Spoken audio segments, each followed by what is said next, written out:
जय श्री कृष्ण दोस्तों, राधे राधे। प्रिय भक्तगण, आप सबका स्वागत है आपका अपने YouTube चैनल पुष्पा शर्मा हिंदी कहानियाँ में। आज मैं आप सबको गुरुवार की व्रत कथा को श्रवण कराऊंगी। आप सबसे निवेदन है कि कृपया वीडियो के अंत तक बने रहें और सच्चे मन से कथा का रसपान करें। तो चलिए कथा शुरू करते हैं। भारतवर्ष में एक प्रतापी और दानी राजा राज्य करता था। वह नित्य गरीबों और ब्राह्मणों की सहायता करता था। यह बात उसकी रानी को अच्छी बिल्कुल भी नहीं लगती थी। वह न ही गरीबों को दान देती, न ही भगवान का पूजन करती थी और राजा को भी दान देने से मना किया करती थी। एक दिन राजा शिकार खेलने वन को गए हुए थे तो रानी महल में अकेली थी।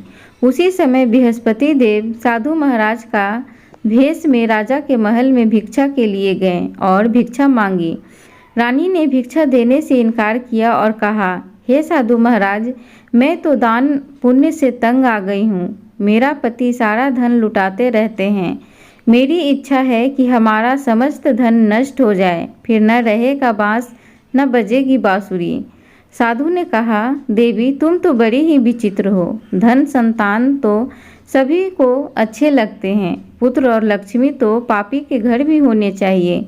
यदि तुम्हारे पास अधिक धन है तो भूखों को भोजन कराओ, प्यासों के लिए प्याऊ बनवाओ, मुसाफिरों के लिए धर्मशालाएं खुलवाओ। जो निर्धन अपनी कुमारी कन्याओं का विवाह नहीं कर सकते उनका विवाह करवा दो। ऐसे और कई काम हैं जिनके करने से तुम्हारा यश लोक परलोक में फैलेगा। परंतु रानी पर उपदेश का कोई प्रभाव न पड़ा। वह बोली, साधु महाराज, आप मुझे न समझाएं। मैं ऐसा धन नहीं चाहती हूँ जो हर जगह बांटती फिरूं। साधु ने उत्तर दिया, यदि तुम्हारी ऐसी इच्छा है तो तथास्तु। तुम ऐसा करना कि बृहस्पतिवार को घर लीपकर पीली मिट्टी से अपना सिर धोकर स्नान करना, भट्टी चढ़ाकर कपड़े धोना। ऐसा करने से आपका सारा धन नष्ट हो जाएगा। इतना कहकर वह साधु महाराज वहाँ से आलोप हो गए।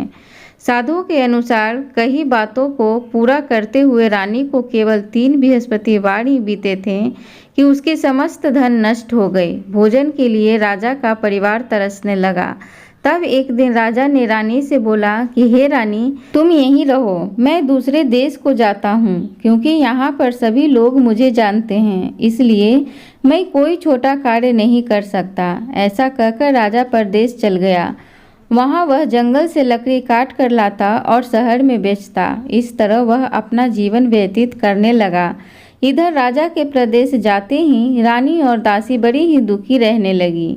एक बार जब रानी और दासी को 7 दिन तक बिना भोजन के रहना पड़ा तो रानी ने अपनी दासी से कहा कि हे दासी, पास के ही नगर में मेरी बहन रहती है। वह बड़ी ही धनवान है।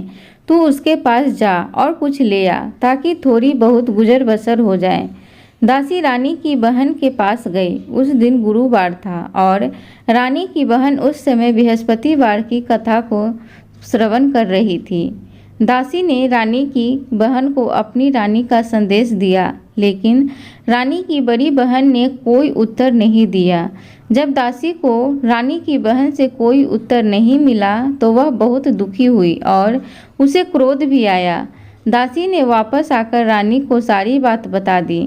रानी ये सारी बातें सुनकर अपने भाग्य को कोसने लगी। उधर रानी की बहन ने सोचा कि मेरी बहन की दासी आई थी, परंतु मैं उससे नहीं बोली, इससे वह बहुत दुखी हुई होगी। कथा सुनकर और पूजन समाप्त करके वह अपनी बहन के घर आई और कहने लगी, हे बहन, मैं बृहस्पतिवार का व्रत कर रही थी। तुम्हारी दासी मेरे घर आई थी, परंतु जब तक कथा होती है तब तक न तो उठते हैं और न ही बोलते हैं, इसलिए मैं नहीं बोली।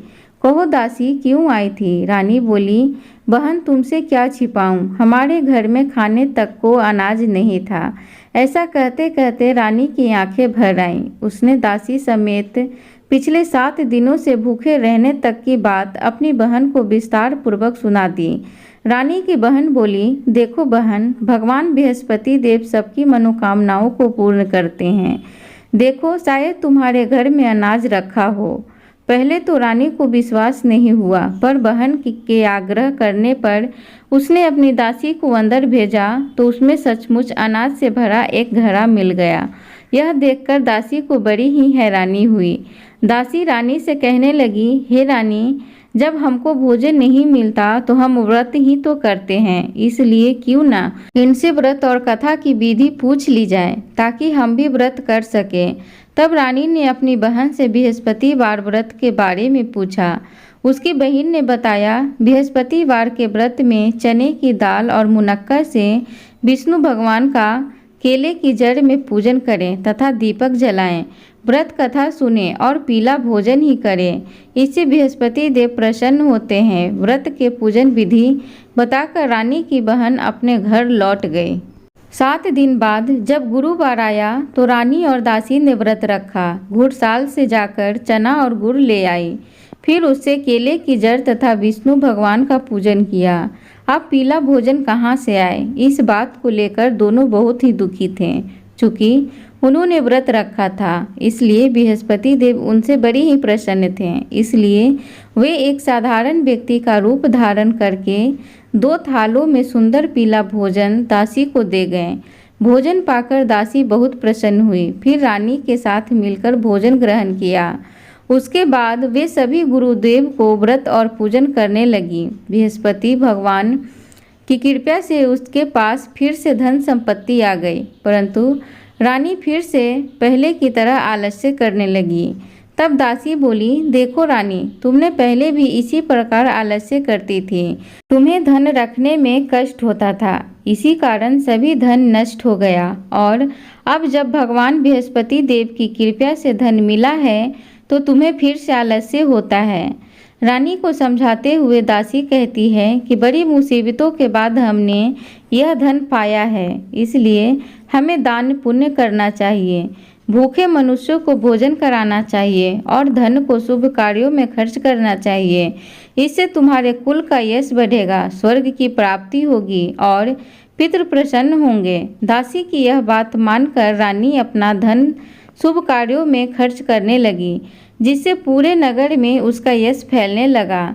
बृहस्पतिवार व्रत कथा के बाद श्रद्धा के साथ आरती की जानी चाहिए। इसके बाद प्रसाद बांटकर उसे ग्रहण करना चाहिए। एक दिन राजा दुखी होकर जंगल में एक पेड़ के नीचे आसन जमाकर बैठ गया। वह अपनी दशा को याद करके व्याकुल होने लगा। बृहस्पतिवार का दिन था। एकाएक उसने देखा कि निर्जन वन में एक साधु प्रकट हुए। वह साधु भेष में स्वयं बृहस्पति देवता थे। लकड़हारे के सामने आकर बोले, हे लकड़हारे, इस सुनसान जंगल में तू चिंता मगन क्यों बैठा है? लकड़हारे ने दोनों हाथ जोड़कर प्रणाम किया और उत्तर दिया, महात्मा जी, आप सब कुछ जानते हैं, मैं क्या कहूँ। यह कहकर रोने लगा और साधु को अपनी आत्मकथा सुनाई। महात्मा जी ने कहा, तुम्हारी स्त्री ने बृहस्पति के दिन बृहस्पति भगवान का निरादर किया है, जिसके कारण बृहस्पति देव रुष्ट होकर तुम्हारी यह दशा कर दी है। अब तुम चिंता को दूर करके मेरे कहने पर चलो, तुम्हारे सब कष्ट दूर हो जाएंगे और भगवान पहले से भी अधिक संपत्ति देंगे। तुम बृहस्पति के दिन कथा किया करो। 2 पैसे के चने मुनक्का लाकर उसका प्रसाद बनाओ और शुद्ध जल से लोटे में शक्कर मिलाकर अमृत तैयार करो। कथा के पश्चात अपने सारे परिवार और सुनने वाले प्रेमियों में अमृत व प्रसाद बांटकर आप भी ग्रहण करो। ऐसा करने से भगवान तुम्हारी सब मनोकामनाएं पूरी करेंगे। साधु के ऐसा वचन सुनकर लकड़हारा बोला, हे प्रभु, मुझे लकड़ी बेचकर इतना पैसा नहीं मिलता जिससे भोजन के उपरांत कुछ बचा सकूं। मैंने रात्रि में अपनी स्त्री को व्याकुल देखा है। मेरे पास कुछ भी नहीं है जिससे मैं उसकी खबर मांग सकूं। साधु ने कहा, हे लकड़हारे, बृहस्पति के दिन तुम रोजाना की तरह लकड़ियां लेकर शहर को जाओ। तुमको रोज से दुगना धन प्राप्त होगा, जिससे तुम भली भांति भोजन कर लोगे तथा बृहस्पति देव की पूजा का सामान भी आ जाएगा। इतना कहकर साधु महात्मा अंतर ध्यान हो गए। धीरे धीरे समय व्यतीत होने पर फिर वही बृहस्पतिवार का दिन आया। लकड़हारा जंगल से लकड़ी काटकर किसी शहर में बेचने गया। उसे उस दिन और दिन से अधिक पैसा मिला। राजा ने चना गुड़ आदि लाकर गुरुवार का व्रत किया। उस दिन से उसके सभी कलेश दूर हुए। परंतु जब दोबारा गुरुवार का दिन आया तो बृहस्पतिवार का व्रत करना भूल गया। इस कारण बृहस्पति भगवान नाराज हो गए। उस दिन उस नगर के राजा ने विशाल यज्ञ की आयोजन किया था तथा शहर में यह घोषणा करा दी कि कोई भी मनुष्य अपने घर में भोजन न बनवावे और न आग जलावे। समस्त जनता मेरे यहाँ भोजन करने आवे। इस आज्ञा को जो न मानेगा उसे फांसी की सजा दी जाएगी। इस तरह की घोषणा संपूर्ण नगर में करवा दी गई। राजा की आज्ञा अनुसार शहर के सभी लोग भोजन करने गए, लेकिन लकड़हारा कुछ देर से पहुंचा, इसलिए राजा उसको अपने साथ घर लिवा ले गए और ले जाकर भोजन करा रहे थे तो रानी की दृष्टि उस खूंटी पर पड़ी जिस पर उसका हार लटका हुआ था। वह वहां पर दिखाई नहीं दिया। रानी ने निश्चय किया कि मेरा हार इस मनुष्य ने चुरा लिया है। उसी समय सिपाहियों को बुलाकर उसको कारागार में डलवा दिया गया। जब लकड़हारा कारागार में पड़ गया और बहुत दुखी होकर विचार करने लगा कि न जाने कौन से पूर्व जन्म के कर्म से मुझे यह दुख प्राप्त हुआ है, और उसी साधु को याद करने लगा जो जंगल में मिला था। उसी समय तत्काल बृहस्पति देव साधु के रूप में प्रकट हुए और उसकी दशा को देखकर कहने लगे, अरे मूर्ख, तूने बृहस्पति देव की कथा नहीं करी, इस कारण तुझे दुख प्राप्त हुआ है। अब चिंता मत कर। बृहस्पतिवार के दिन कारागार के दरवाजे पर 4 पैसे मिले, उनसे तू बृहस्पति देव की पूजा करना, तेरे सभी कष्ट दूर हो जाएंगे। बृहस्पति के दिन उसे 4 पैसे मिले। लकड़हारे ने कहा, कहीं उसी रात्रि को बृहस्पति देव ने उस नगर के राजा को स्वप्न ने कहा, हे राजा, तूने जिस आदमी को कारागार में बंद कर दिया है वह निर्दोष है, वह राजा है, उसे छोड़ देना। रानी का हार उसी खूंटी पर लटका है। अगर तू ऐसा नहीं करेगा तो मैं तेरे राज को नष्ट कर दूंगा। इस तरह रात्रि के स्वप्न को देखकर राजा प्रातः काल उठा और खूंटी पर हार देखकर लकड़हारे को बुलाकर क्षमा मांगी तथा लकड़हारे को योग्य सुंदर वस्त्र आभूषण देकर विदा किया। बृहस्पति देव की आज्ञा अनुसार लकड़हारा अपने नगर को चल दिया। राजा जब अपने नगर के निकट पहुंचा तो उसे बड़ा ही आश्चर्य हुआ। नगर में पहले से अधिक बाग, तालाब, कुएं तथा बहुत सी धर्मशाला, मंदिर आदि बन गई है। राजा ने पूछा, यह किसका बाग और धर्मशाला है? तब नगर के सब लोग कहने लगे, यह सब रानी और बादी के हैं। तो राजा को आश्चर्य हुआ और गुस्सा भी आया। जब रानी ने यह खबर सुनी कि राजा आ रहे हैं तो उन्होंने दासी से कहा कि हे दासी, देख राजा हमको कितनी बुरी हालत में छोड़ गए थे। हमारी ऐसी हालत देखकर वह लौट न जाएं, इसलिए तू दरवाजे पर खड़ी हो जा। आज्ञा अनुसार दासी दरवाजे पर खड़ी हो गई। राजा आए तो उन्हें अपने साथ लिवा लाई। तब राजा ने क्रोध करके अपनी रानी से पूछा कि यह सब धन तुम्हें कैसे प्राप्त हुआ?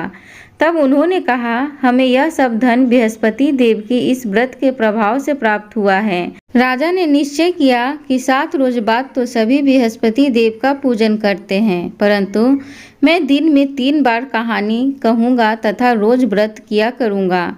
अब हर समय राजा के दुपट्टे में चने की दाल बंधी रहती तथा दिन में 3 बार कहानी कहता। एक रोज राजा ने विचार किया कि चलो अपनी बहन के यहाँ से हो आवें। इस तरह निश्चय करके राजा घोड़े पर सवार होकर अपनी बहन के यहाँ को चलने लगा। मार्ग में उसने देखा कि कुछ आदमी एक मुर्दे को लिए जा रहे हैं। उन्हें रोक कर राजा कहने लगा, अरे भाइयों, मेरी बृहस्पति देव की कथा सुन लो। वे बोले, लो, हमारा तो आदमी मर गया है, इसको अपनी कथा की पड़ी है। परंतु कुछ आदमी बोले, अच्छा कहो, हम तुम्हारी कथा भी सुनेंगे। राजा ने दाल निकाली और जब कथा आधी हुई थी कि मुर्दा हिलने लग गया, और जब कथा समाप्त हो गई तो राम राम करके मनुष्य उठ खड़ा हो गया। आगे मार्ग में उसे एक किसान खेत में हल चलाता मिला। राजा ने उसे देखा और उससे बोले, अरे भाइया, तुम मेरी बृहस्पतिवार की कथा सुन लो। किसान बोला, जब तक मैं तेरी कथा सुनूंगा तब तक 4 हरैया जोत लूँगा, जा अपनी कथा किसी और को सुनाना। इस तरह राजा आगे चलने लगा। राजा के हटते ही बैल पछाड़ खाकर गिर गया तथा किसान के पेट में बड़ी जोर का दर्द होने लगा। उस समय उसकी माँ रोटी लेकर आई। उसने जब यह देखा तो अपने पुत्र से सब हाल पूछा और बेटे ने सभी हाल कह दिया। तो बुढ़िया दौड़ी दौड़ी उस घुड़सवार के पास गई और उससे बोली कि मैं तेरी कथा सुनूंगी, तू अपनी कथा मेरे खेत पर चलकर ही कहना।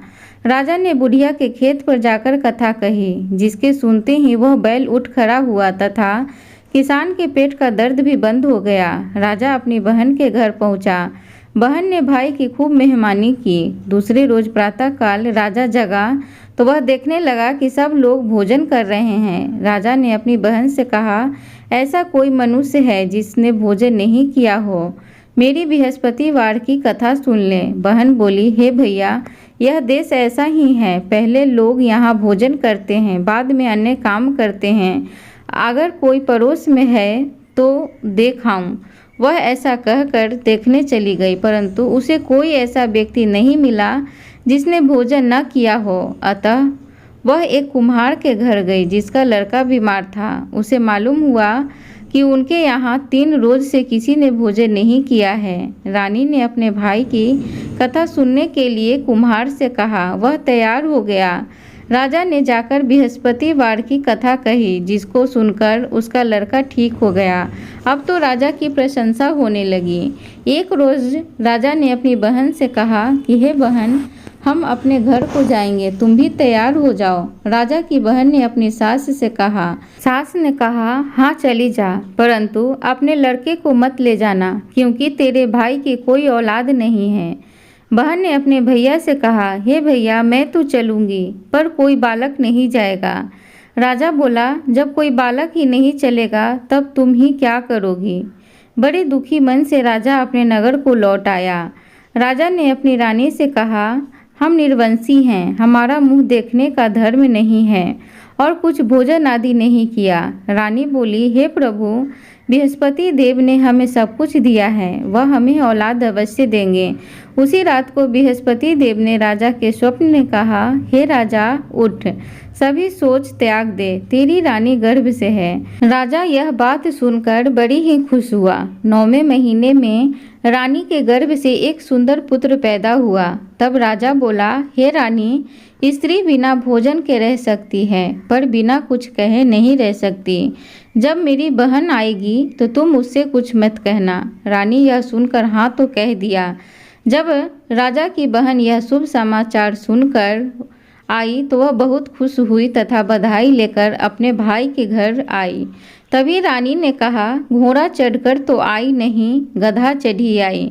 राजा की बहन बोली, भाभी, मैं इस प्रकार नहीं कहती तो तुम्हें औलाद कैसे मिलती। बृहस्पति देव ऐसी ही हैं, जैसी जिसके मन में कामनाएं हैं सभी को पूर्ण करते हैं। जो सद्भावना पूर्वक बृहस्पतिवार का व्रत करता है एवं कथा पढ़ता है, कथा सुनता है और दूसरे को सुनाता है, बृहस्पति देव उसकी सभी मनोकामना पूर्ण करते हैं। भगवान बृहस्पति देव उनकी सदैव रक्षा करते हैं। संसार में जो मनुष्य सद्भावना से भगवान की पूजन व्रत सच्चे हृदय से करते हैं तो उनकी सभी मनोकामनाएं पूर्ण करते हैं। जैसे सच्ची भावना से रानी और राजा ने उनकी कथा का गुणगान किया तो उनकी सभी इच्छाएं बृहस्पति देव जी ने पूर्ण की थी। इसलिए पूर्ण कथा सुनने के बाद प्रसाद लेकर जाना चाहिए। हृदय से उनका मनन करते हुए जयकारा बोलना चाहिए। बोलो बृहस्पति देव की जय, भगवान विष्णु की जय।